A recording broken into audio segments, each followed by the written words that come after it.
Samsung Galaxy A06 এই ফোনটা হতে পারে 2024 সালের বাজেট সেগমেন্টের স্যামসাংয়ের অন্যতম সেরা ধামাকা।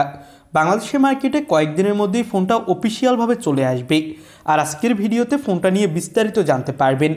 এই ফোনটা বাজেট অনুযায়ী কতটা ভালো, কী দামে বাংলাদেশের মার্কেটে আসতে যাচ্ছে, পাশাপাশি এই ফোনটা আপনাকে কতটা ভ্যালু ফর মানি দিবে, এইসব বিষয় নিয়ে বিস্তারিত কথা বলবো।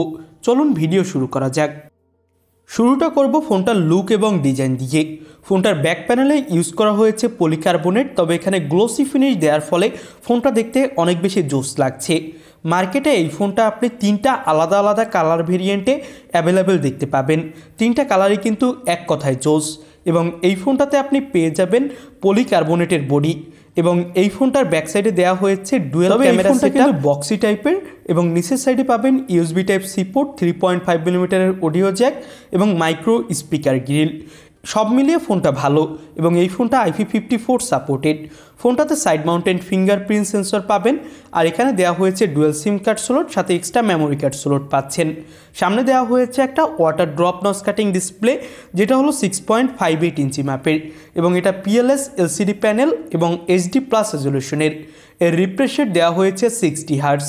এর স্ক্রিন টু বডি রেশিও 83.8%। তো ডিসপ্লের চিন বেজেলস আমার কাছে মনে হয়েছে বাজেট অনুযায়ী ঠিকঠাকই আছে। ডিসপ্লের ব্রাইটনেসও ভালোই দেওয়া হয়েছে। এখানে আপনি সানলাইটেও যদি এই ফোনটা ইউজ করেন তাহলে ব্রাইটনেস নিয়ে তেমন একটা সমস্যায় কিন্তু আপনাকে পড়তে হবে না। তবে একটা কথা না বললেই নয়, এখানে যদি ফুল HD+ ডিসপ্লে দিত তাহলে বাজেট অনুযায়ী আরও বেশি জোস হতো। শার্পনেস এবং ব্রাইটনেসের কোনো ধরনের সমস্যা পাওয়া যেত না। এবার আমরা কথা বলবো ফোনটার ক্যামেরা কোয়ালিটি নিয়ে।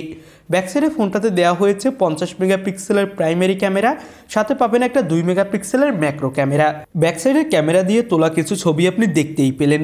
তেমন একটা ব্রাইটনেস এবং ডিটেলসের কিন্তু ঘাটতি নেই। আপনি যদি ফুল লাইটিংয়ের ভিতর ছবি তোলেন তাহলে ভালোই ফটোগ্রাফি করতে পারবেন।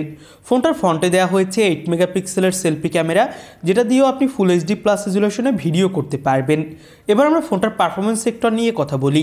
ফোনটাতে পাওয়ারের জন্য দেওয়া হয়েছে মিডিয়াটেকের হেলিও G85 চিপসেট, যেটা 12 ন্যানোমিটার আর্টিটেকের উপর বিল্ড করে তৈরি, আর এর up to clock speed 1.8 gigahertz, এবং এর GPU Mali G52। তো ফোনটা কিন্তু পারফরমেন্সের দিক থেকে অনেক ভালো। PUBG, Free Fire, Call of Duty, Asphalt nine এইসব ধরনের গেমগুলো এখানে আপনি মোটামুটি লোয়ার সেটিংসে প্লে করতে পারবেন। তবে হাই সেটিংসে প্লে করতে গেলে অবশ্যই কিছুটা ল্যাগ ইস্যু থাকবে, সেটা অবশ্যই আপনাকে মানিয়ে নিতে হবে, যেহেতু এটা একটা লোয়ার বাজেট সেগমেন্টের ফোন। তাছাড়া সব ধরনের মাল্টিটাস্কিং এখানে খুবই ইজিলি করতে পারবেন, কোনো ধরনের ইস্যু পাবেন না। ফোনটাতে ব্যবহার করা হয়েছে 5000 mAh ব্যাটারি এবং 25 ওয়াটের একটা ফাস্ট চার্জার। ফোনটার আউট অফ দ্য বক্স থাকছে Android 14 এবং One UI 6.1। 2 বছর অ্যান্ড্রয়েড আপডেটের পাশাপাশি পাবেন 3 বছর সিকিউরিটি আপডেট। এবার ফোনটার দাম নিয়ে কথা বলি।